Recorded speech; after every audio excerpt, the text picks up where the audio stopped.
What's going on, everybody? Welcome back to another video on the channel today. Back by popular demand. I know I posted my Skip Bayless video about 3 months ago, but I've been trying to find a good one for like the last couple weeks, and I just really haven't. So this one might have a couple repeats in it, so I'll probably just know about them. So this is a video called Skip Bayless Worst Takes of 19 to 20. I'm gonna try to find one a little bit more recent because I don't watch him every day, so I might try to compile my own clips, but yeah, back to popular demand. I've been hearing people want me to do this again. It got this that like my first Skip Bayless video did rather well. I never expected it to get as many views as it did, so thank you to everybody for the support. But let's see if we can let's see if we can find some more dumb takes. So let's get right into it. Skip, I start with you on this one. What is your reaction to the footage? Be nice, Skip. There is no way you're going to be able to defend your man on this. What happened? Because finally, after 15 seasons, LeBron James finally participated in and won a dunk contest against 13-year-olds, against 7th graders, before his son's game. And I'm saying, when I saw this last night, what are you doing, LeBron? I nearly fell off my chair when I thought, is this somehow Photoshop, CGI, Mission Impossible stuff? No, it happened. And this was just so pathetically wrong on so many levels because, first of all, his namesake son, 13-year-old LeBron James Jr., is obviously trying to make his own way in basketball. He's trying to make a name for himself. And all of a sudden, his father is in their layup line doing contest dunks. Not just doing shooting layups like the kids are shooting. He's doing contest dunks. And my turn. How can I? He's a hater. He's a hater. Just because he wanted to show off for some kids and, you know, be like, wow, LeBron's at something, doesn't mean he's taken away from his son. I don't think that's what LeBron is trying to do here. I understand how someone may portray that, but I don't know. I don't think that's what he was trying to do, and I definitely don't think the kids took it that way. I take what happened last night seriously. I'm embarrassed we're even speaking about it, but we need to speak about it because it was so pathetic. What happened? On both sides. The Rockets clearly did not show up last night because their hearts and souls had been torn out because of the Daniel House controversy. How you believe, Skip? I told you, I first guessed this. He had become an integral part of who they are on offense and defense. And I'm going to once more read the quote from Mike D'Antoni of 3 days ago before Daniel House's bubble burst. And I still don't know exactly what happened, but we've heard all the theories about it. We got all kinds of conspiracy theories. I don't know what happened. I just know suddenly he was gone. And suddenly Mike D'Antoni was hot about it. And he said 3 days back, before any of this occurred, I think House is blossoming into one of the better players in the league. Can I repeat that? What? One of the better players in the league. He's playing with... Whoa. I know this is 2020, okay?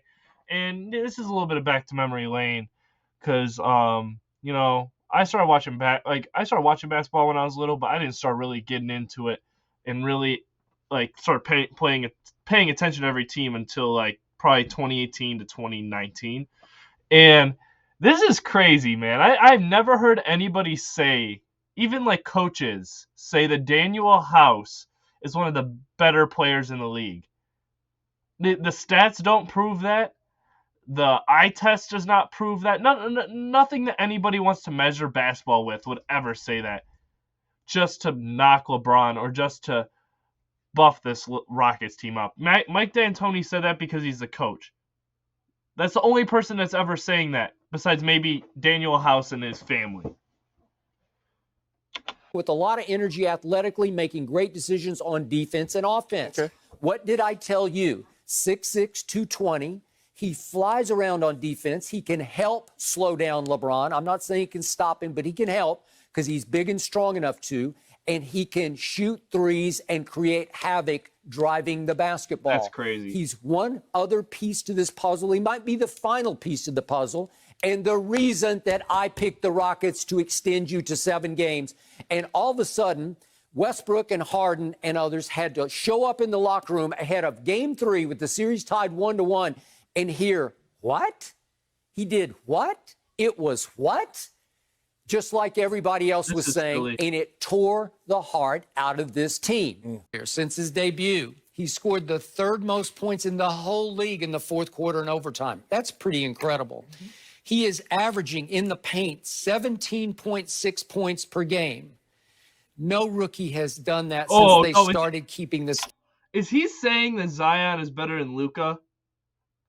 I mean, yeah, this is 2020, but this was maybe like his first like actual season in the league, because his first year he really didn't play, and then second year he played I think like 40 games, not even. So that's that silly. in 1996. That's more than Blake. That's more than Tim Duncan as a rookie. Well, we got to go back to Shaq, because I think Shaq was a rookie. but Shaq came in in 92. Okay, well, I'm not sure he was more than this, but we don't know that one. And then we get to this stat. This is the case closer. Going into last night, Zion was averaging 24 points a game in under 29 minutes a game. That hasn't happened in the NBA since 1951. What he is doing is extraordinary, because his strength, which is scoring in the paint, is greater than any strength that Luka has. No. Luka's got lots of jack-of-all-trades. Yes. But they're a little shaky, because if we start to look harder and harder. I think if we talk about from a scoring standpoint, Luka is a 10 times better scorer than Zion. Even at this point in his like a career in 2020, Luka was still, I think, a better scorer than Zion was a post scorer. That's crazy to take. That's crazy. Harder, what Luka doesn't do, he's a 32% three-point shooter. That's horrible. What's Zion? That's horrible. Well, he made his first 4 in a row in his first game, and since then he hasn't shot very many, and I don't know why. That's on Alvin Gentry. You do know why. Yeah, I don't know, but he's got a sweet little tight, compact stroke that works from the free throw line and from the three-point line. It works better in horse, but not in the NBA game when guys will be jumping out. So let's start with the fact that Luka has missed the 6th most threes in the NBA. He's missed the 5th most free throws, because he can be a liability at the free throw line. He missed 5 more last night. He was 8 of 13. That's LeBron-esque. He is like LeBron. When does Zion turn into Steph Curry from the free throw line? And he also, Luka averages the 4th most turnovers. But here's this showstopper.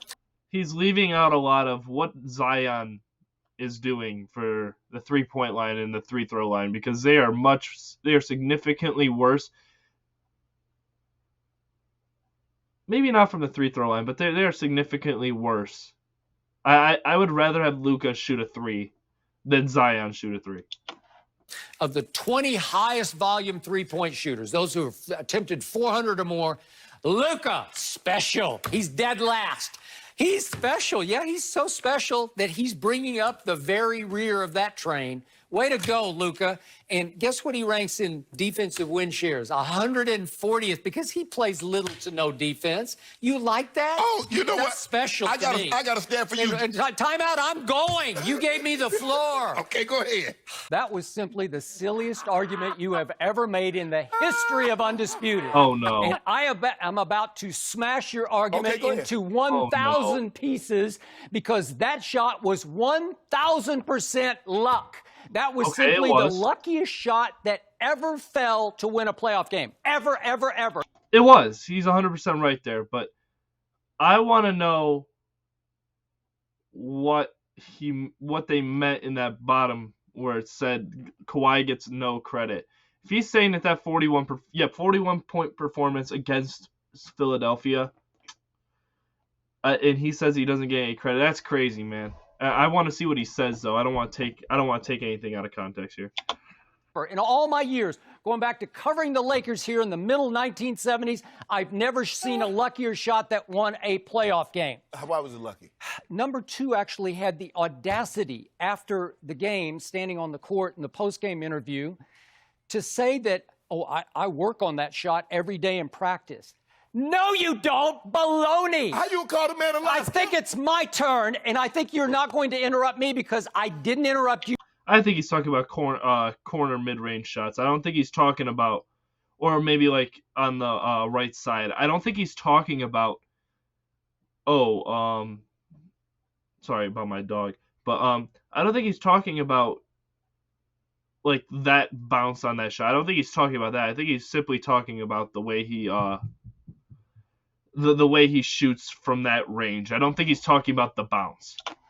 After the early interruption. Oh, okay. So this was completely uncharacteristic of any shot he's ever shot because he was forced into a high arc. But obviously, you say he had to recalculate. Baloney, he recalculated. He left it short. It caught nothing but front iron, the near iron. It hit it hard on the way down. And it actually looks like, believe it or not, that the ball actually caroms a little bit backward. We even think we're talking about this because I've been watching this kid, and the only point I give you is he's 20 years of age. 20. But every time I turn on my TV, he's this and he's that. He's special. I keep hearing how special he is. He's special, Skip. No, he's not special. Yes, he is. I'm sorry. I'm not seeing it. I'm not seeing superstar from Luka Doncic. Not yet. And again, I'm watching him a lot, and I'm watching these numbers a lot. I understand that, you know, this is before Luka went to the Western Conference Finals, and this is before Luka became a 33-point-per-game scorer. But this is still such a silly take. At the time, he was still averaging over 20, I think 24, maybe 25 points a game. He was averaging really, really a lot of assists, and a lot of rebounds too. He was pretty much close to a triple-double. Like, that is special. I don't care what you say. Like, yeah, Jokic and Westbrook kind of made it more of a like normality, but at the same time, that's still hard to do. I don't think people understand how hard averaging a triple-double or even getting a triple-double in a game is. It's genuinely hard. So to impact on that much offensively is crazy. And on top of that, I just don't understand how you can say that this guy's 20 years old, averaging 25 points a game, and saying that he isn't special. That's crazy to me. Maybe not a superstar. If you want to say he's not a superstar, I think you're wrong, but I wouldn't hate it because I genuinely think we need to stop saying everybody's a superstar. But yeah, this is a really silly take. I don't think anybody would agree with this, even at the time that this was said. And every fourth quarter I watch him in, he comes apart either physically or mentally. Because in the fourth quarters, the book on Luka already is rough him up. Just beat him up. The Lakers have been just beating the snot out of him. Yep. And it's foul, and it's Foul foul, but it's just the way of it's the law of this jungle. It's going to be how it's going to be. Right. You're going to get beat up until you fight back and show them it doesn't bother me a bit. Right. Finney-Smith to inbound. Back to Doncic. Doncic pulls up, three-pointer. Bang! Bang! It's good! Doncic wins the game at the buzzer! This is tricky, but I put the pencil to all this, or the pen in this case, and I can make a case he's definitely already top 30. I can even make another case. Top 30? He's on the fringe of top 20 in the NBA. No right way. Here, right now. No way. No way, Okay, Skip. You ought to be ashamed. What are we watching? What are we looking at, albeit in college basketball? Oh, my God. Oh, my. Think about the top 30 players in 2019, okay? A guy that hasn't played a single game. There's no way, man. Because even then, if we really look back at it, dude didn't play either. So on top, yeah, I get it, but I think Zion, I don't think this take aged horribly. I don't think it aged horribly, but I genuinely think that he's not a top. I'll give him top 50. I won't give him top 30. Because I remember seeing that people were having LaMelo in the top 50 before he even played a game. And I think that Zion was a more touted prospect than LaMelo, of course. So Zion, I guess, I wouldn't say 30 or 20. That's absolutely ludicrous. I would say probably 40s. That's where I would have had him. I probably would have had him at like 42, 43. But yeah, he's probably a top 50 player in the world. I don't think that's a crazy take. He's 6 feet 7 inches. We have never seen this much explosion from 6'7", 285 or whatever he weighs, right? Yes. We've never seen that explosion propelled by this kind of consistent energy. He is high energy from wire to wire. We have never seen, coupled with that, great hand. He's got point guard hands. His feel and touch with the basketball is extraordinary for his size, beyond what Charles had. His shooting stroke is really pure and good, and he's starting to make more and more threes because I think he's just a baby, you know, like he hasn't tried this. Okay, that's fine. At 6'7", the set shot will work. Can he shoot free throws? He's not great, but the stroke is. I wish he'd made the one to close off finish off the three-point play. But I can see him being an 80% free throw shooter, which LeBron is not. So I see upside there. Maybe I'm going to more upside than you're talking about. But I also see a point guard of a passer.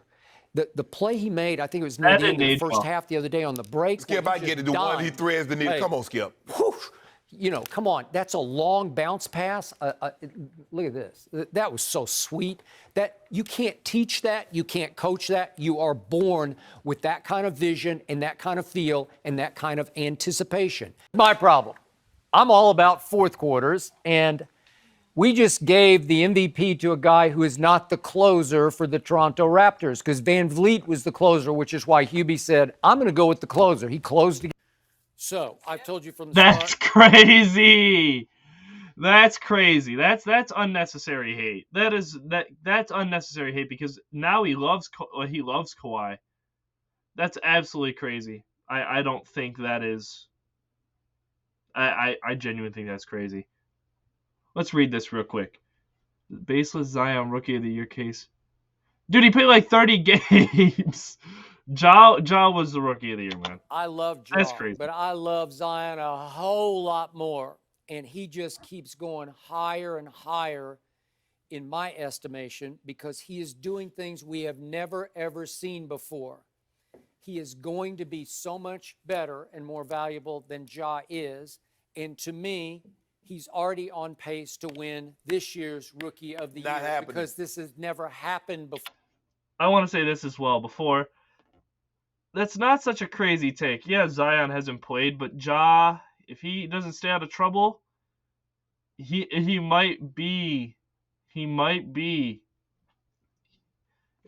Zion if Zion plays some more, man. I don't think that's such a crazy take. Everybody was saying Ja. Now Ja's getting himself into some trouble. He's played 15 games and already has broken Carmelo's rookie streak of 9 games of 20-plus points. He's done 11 straight games with 20-plus. Who's Rookie of the Year Carmelo's year? I don't know. You do know. I don't really care. Oh, go. Okay. So that has absolutely nothing to do with what we're talking about. You got to play, Skip. So you got to play.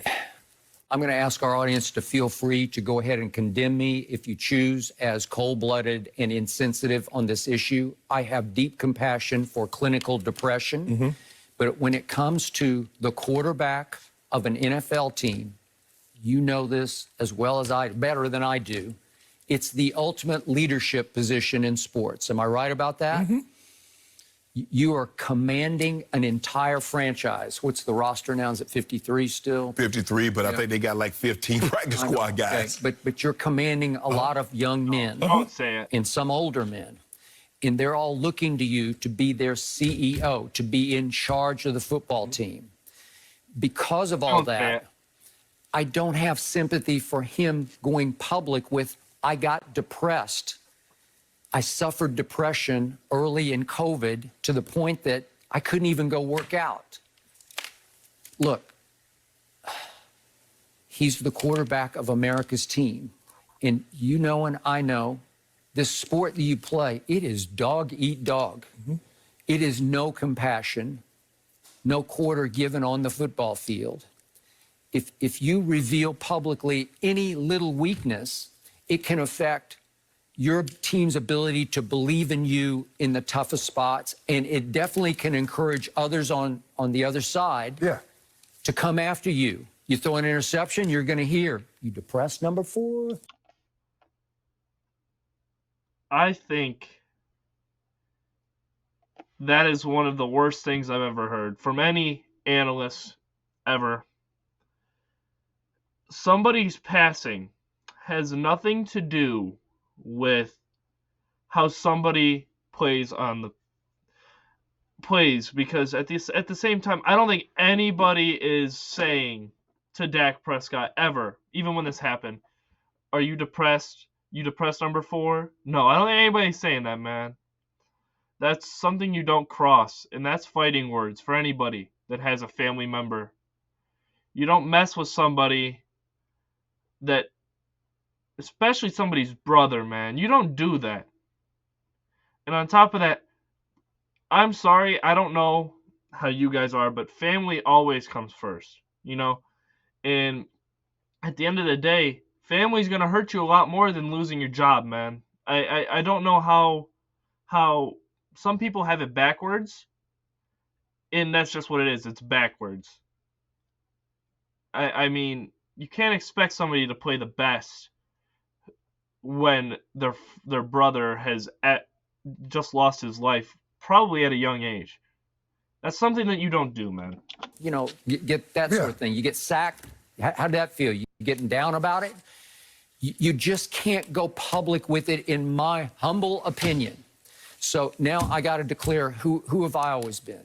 I grew up I had a rough childhood, broken home, just soaked with alcohol. I had some really low moments in my childhood, and I just kept fighting. I fought through every one of them. I've had some low moments professionally where some dark times happened, and you've been through it too. And you know, and I know, you just fight. You got to fight back. You can't give in to the depression. Obviously, but that doesn't mean he can't display his emotions. That he can't display his emotion to his fans that are probably worried about him, looking a certain way, not acting a certain way, and playing pretty bad. No, that's crazy.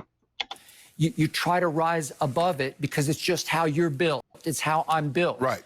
I believe it's how that man is built. Rise above it. I got to tell you, it's been a long time since I was more stunned by quotes than what he told, I think it was Graham Benzinger in the interview that's going to air tonight, maybe? I think the thing is, Skip, is that, like you always tell me, you like to place yourself in that position. I do. And you probably wouldn't have shared what Dak shared. You just can't, for the good of your franchise and your football team, and in the end, what good, your own psyche. But what good is that, Skip, if you don't share it, but you're dealing with it internally? You just got to. I get what you're saying. Sometimes it's better just to get it out. Yes, and that's what he said. Okay. I just don't know if you're the quarterback of America's team, a team that I think has got a shot to get to this year's Super Bowl, certainly got a shot to win the division and make the playoffs, which they did not do last year. Skip, you can't go public with that, even though you say this could help a lot of people out there who are truly suffering from a clinically diagnosed depression. Skip, I think the thing is... Skip. All right, and that's all I got for you guys today. Let me know what you guys think the worst take was. By far, my answer was the last one. I just think mental illness is just something you don't play with. Shout out to anybody, everybody watching this video today. And we'll see you guys in the next one. Let me know what you guys want, if you guys want a part 3. And we'll see you guys in the next one. Peace.